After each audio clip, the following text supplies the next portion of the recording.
Hello everyone! In part 2 here, we'll be taking the comic or sequence that we've been working on from a rough concept to a more refined sketch. This is where we'll be fleshing out the faces and details of our characters, as well as the backgrounds if you're using them. Just like the previous video, I'm going to take you through my whole process here so you can follow along if you'd like, or just watch and listen and then try it on your own. So the first thing I'm going to do here is lower the opacity of this layer. 46%. Here we go. And I'm going to make a new layer on top of it. We're going to call this one Sketch Lines 3. My third layer of sketch lines. Sometimes for my thumbnails I just have one layer of sketch lines, but I decided to do them over again a little better, so now I have 3 layers of sketch lines. Depending on how you work or the complexity of the comic, I may make more than one sketch layer like I do here, and I may even make several more if there's a lot of characters overlapping in a frame.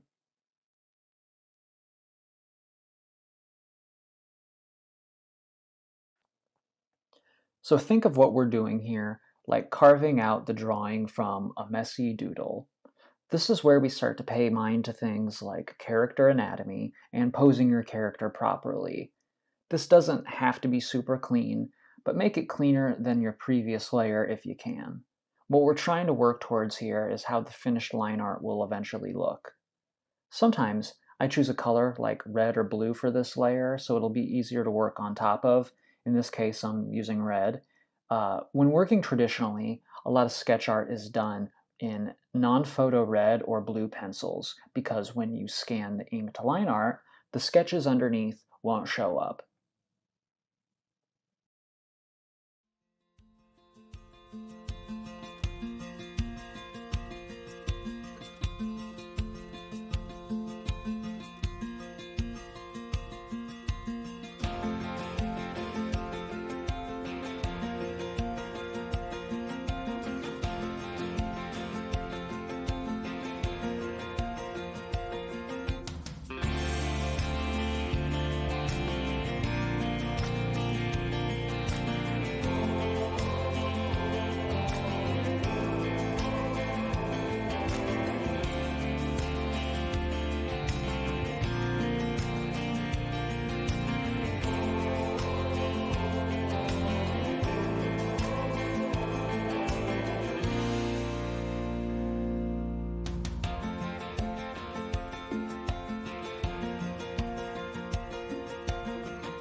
At this stage, you may find that a certain pose or composition isn't working, and that's okay if you want to do it over again. That's what this step is for. Better to erase and redo something now than after you've inked it. If you want a helpful shortcut to erase a large area, just use your lasso tool and then hit delete. I do it all the time, as you see here. I often rework things at this stage and sometimes change my approach to a panel completely, like I might in this case here. If a character's expression isn't quite reading like how you'd like, keep playing with it until you get it right. Remember that when working digitally, it's almost never too late to change something, just easier at certain points than others. This is the tremendous luxury we have of working in Photoshop.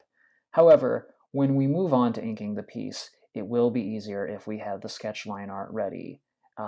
So if it already looks like how we want it to, it's going to save us a lot of time and headache.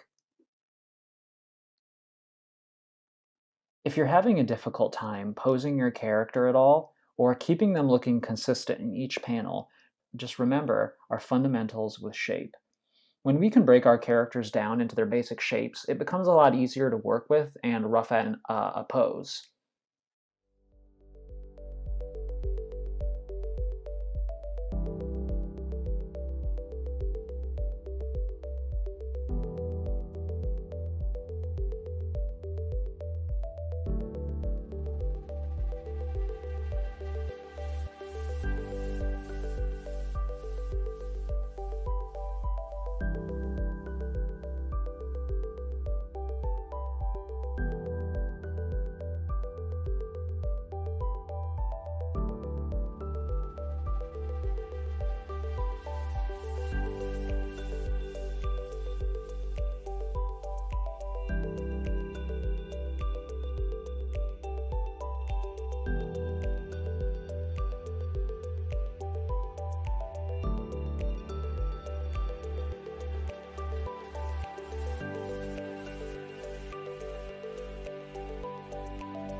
At this stage, we may want to periodically flip the canvas to make sure that everything is looking right when mirrored.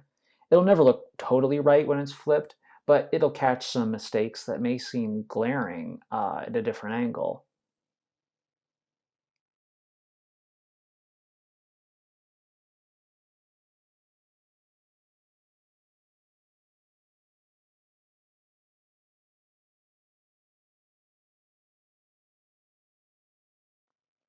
Make sure you still consider the space for your word balloons here as you refine. You may want to go ahead and place some of your text in at this step if you haven't already.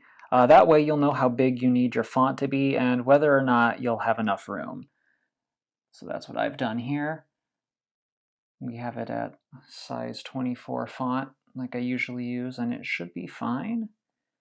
But then as you see here, I have to rework the balloon shape a little bit.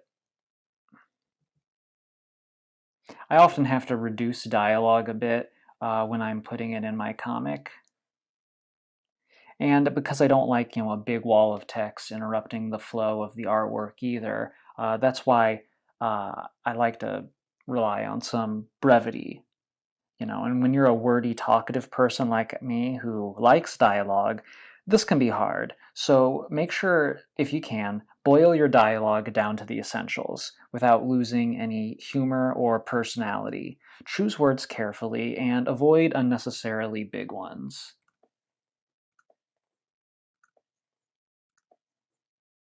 There we go.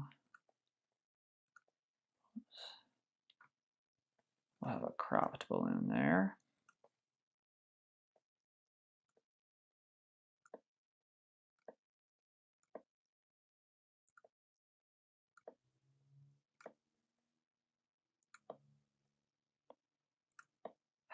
Being a digital artist.